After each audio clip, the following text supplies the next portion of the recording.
Steel bit my wrist before I even finished my sentence. The room went quiet, phones tilted up a few gasps, somebody's pen clattered to the floor, and I just stared at the wood grain of the pew and told myself, breathe. My name is Adrian Miles. Some folks know me as a soldier, some as a neighbor who fixes mailboxes with duct tape and prayer. That morning in the Arbor County Courthouse, Clearwater, North Carolina, I was just a witness on a boring land case, a man in a dark suit who packed a sandwich and hoped to be home by lunch. And then Officer Brent Sawyer decided the day needed a villain, and I looked like a good candidate. Let me back up. Not far, just to the curb where the air still had a bite to it. I locked my front door, checked the knob twice because old habits die loud, and stood there a second longer than necessary. In my pocket, my phone buzzed.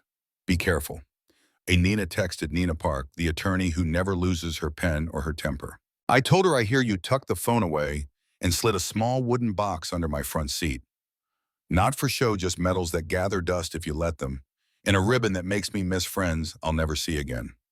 Some days the past comes with you, whether you ask it to or not. Security line trays, clattering belts off the fluorescent lights that flatten everybody into the same shade of tired. I set my keys in the gray bin, held my case materials in my hand like they were glass. That's when I saw Sawyer. Square jaw uniform so tight you could bounce a quarter off his sleeves, the kind of man who believes a crisp crease can straighten a crooked world. He didn't look at the scanner. He looked at me. Bag, he said, cool as a winter pond. I handed it over. He unzipped it like he was revealing a magic trick, jostled a sealed envelope, and it skated out, popped, flashed a blue federal seal before I could catch it. Careful with that, I told him, not a warning, not a plea, just a fact. He smiled a smile that never lived on his face before that moment. Don't think your past makes you special here. That sentence walked into the courtroom ahead of us and took the best seat. Courtroom 3A, old wood high ceiling, the flag in the corner doing what flags do watch. Folks from the neighborhood scattered like salt across the pews. Nina slid in beside me, pressed her file to my knee. You good, she whispered. I'm fine, I said, and tried to make it true. Sawyer started his parade back wall-side rail, our aisle tracing a box around me without ever saying the word box. He stopped at the end of our pew and stared at my bag like it had insulted his mother. People like you don't belong in this courthouse's history, he said, so quiet only three of us could hear it, and somehow everyone did. Phones came up like prairie grass in the wind. We stood when Judge Lila Moreno came in. Calm face, steady voice, a robe that said order without raising its tone. Cases rolled. Nina leaned forward, argued something tidy about easements, and the judge nodded, the way judges nod, when the law is the law, no matter how you feel about it. Then the air changed, nothing loud, more like black ice, invisible until you step on it. Sawyer peeled off the rail, cut across the aisle, and reached for my bag like he was pulling a child out of traffic. Chain of custody is at the rail, officer. Nina snapped, eyes still on the lectern. You don't. He had the zipper half open already, a folder bent a tab tore. The sound was small, but it broke something. He turned to me, hand flat, palm up. Stand, hands where I can see them. I kept my palms open on my knees. My hands are here. Stand, he barked louder, this time for the phones. The judge started, officer, but he was already on me, twist, jerk, steal, like he'd practiced the move 1,000 times, and today he finally had an audience. The cuffs snapped, the chain kissed the pew, and the room inhaled like it forgot how to breathe. This is wrong, someone said, not quite a shout, more like a prayer that overshot its mark. I didn't fight. I didn't hate. I found a little island of quiet inside myself and stood on it. Officer, I said, calm as I could make it, you're making a mistake. He squared up. You're disturbing the peace. The peace I told him was disturbed before I stood up. You ever feel a room tilt? It did then. Folks who'd been pretending not to look were staring straight on. Nina planted her feet, voice steady as a plumb line. Your Honor, we object to this entire display. Mr. Miles is a witness, not a suspect. Remove the restraints. Judge Moreno's gavel tapped once, twice, nervous wood. She looked at Sawyer, then at me. Then funny detail to the evidence table where a cream envelope someone had set down sat with this corner open, just enough to whisper the truth, that same blue seal, plain as a winter sky. Nobody said the word. They didn't have to. Phones lowered an inch, eyes rose. Curiosity can be braver than fear when it wants to. Officer, the judge said, finding iron in her voice, stepped back from the witness. He didn't. Not yet. Momentum makes fools feel like they're winning. He kept one hand looped through the chain like a kid on a merry-go-round. Security protocol. Security was completed at the door. Nina cut in. You're making a scene, not making us safer. He turned his body to angle toward the nearest lens, and I could see it. He wanted the last word captured on as many phones as possible. That's when something slid out of my bag and thunked against the bench leg. Another envelope. Same blue seal. It wasn't a reveal so much as a reminder. Paper doesn't change who a man is, but sometimes paper keeps lesser men honest. Did you see that, someone whispered? He's military. Sawyer's jaw clenched so hard a vein jumped. Paper doesn't change what I saw.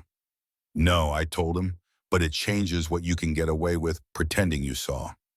The door at the back slammed open hard enough to shake dust from the crown moldings, and 3 silhouettes filled the doorway.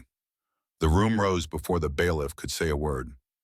First man, gray hair, straight back, dress uniform that had seen more than parades. He walked like a metronome of consequence. When he reached the rail, he didn't introduce himself to the phones. He looked at the judge. Your Honor, he said, low and even, General Thomas Avery, United States Army, retired. I was told Adrian Miles is in restraints. Every syllable landed like a stone dropped in water rings. Rings, rings. Judge Moreno's face changed. Not flustered, not starstruck, aligned.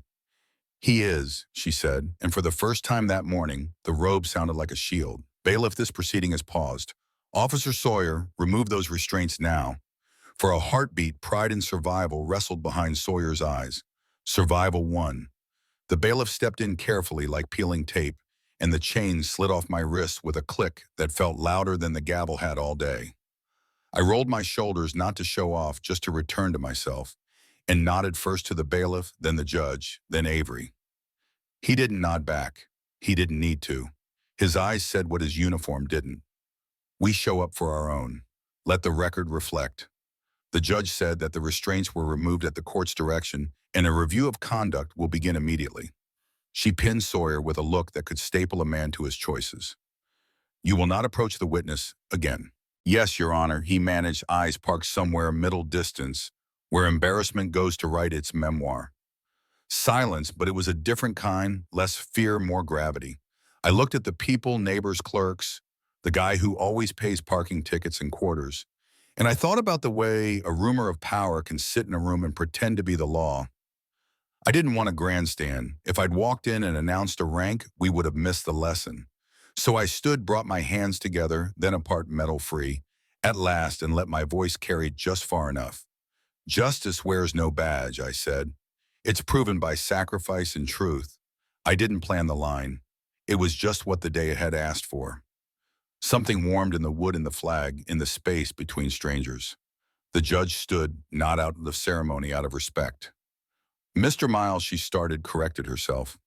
General Miles, this court owes you an apology. What you endured is unacceptable. She turned to the clerk. Start the process. A single clap popped in the back like a cork. Another followed. Then a third. People don't clap in court, not really, but sometimes you have to let the air answer. Nina pressed her hand to my sleeve. Quick, almost nothing. I nodded less. Thanks more, we're not done. By late afternoon, the courthouse steps were a choir of microphones. News vans idled, dishes up anchors, counting down, while makeup people powdered the shine off outrage.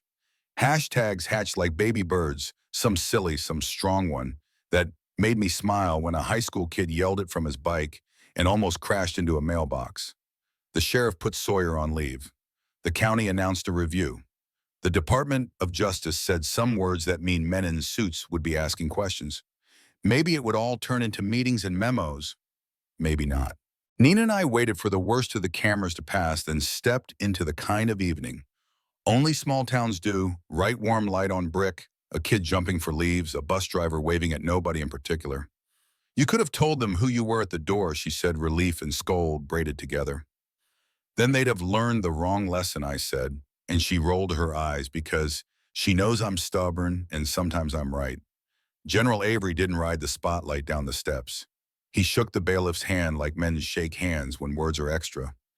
As he passed me, he let his sleeve brush mine. Signal received, no victory laps. We walked to the lot without rush. Folks made a path not out of fear, out of recognition. Not of rank, of something quieter. Now here's the part you'll argue about in the comments, and I want you to. A week later, I was back in that same courtroom as a witness on that same land case. The investigation was ongoing. The press had moved on to weather and a raccoon that stole a hot dog from the stadium. Sawyer wasn't there. Another officer stood by the rail, eyes softer, posture human. Judge Moreno ran a tighter room, not harsher, clearer. We finished the hearing without drama. On my way out, the new officer nodded and said, "Sir, that was all. Maybe it's nothing. Maybe it's the first brick in a better wall. I can tell you this much, the quiet question I asked that day didn't belong to me. I just said it out loud. Is this how justice works here? Every town has to answer it over and over. No hashtags to hide behind, no uniforms to blame or worship. Just people and choices and the truth we decide to carry or set down when it gets heavy." If you've watched this far, tell me what you think. Was I wrong to hold my tongue at the start? Should I have led with rank and saved the room the trouble? Or did the room need the trouble to learn anything at all? Have you ever seen someone in a uniform, any uniform, use it right or wrong? Drop your story, your city, your take. I read the comments. And if you believe dignity can change a room more than volume can hit, like, share this with somebody who thinks power is loud, and subscribe. We've got more to talk about.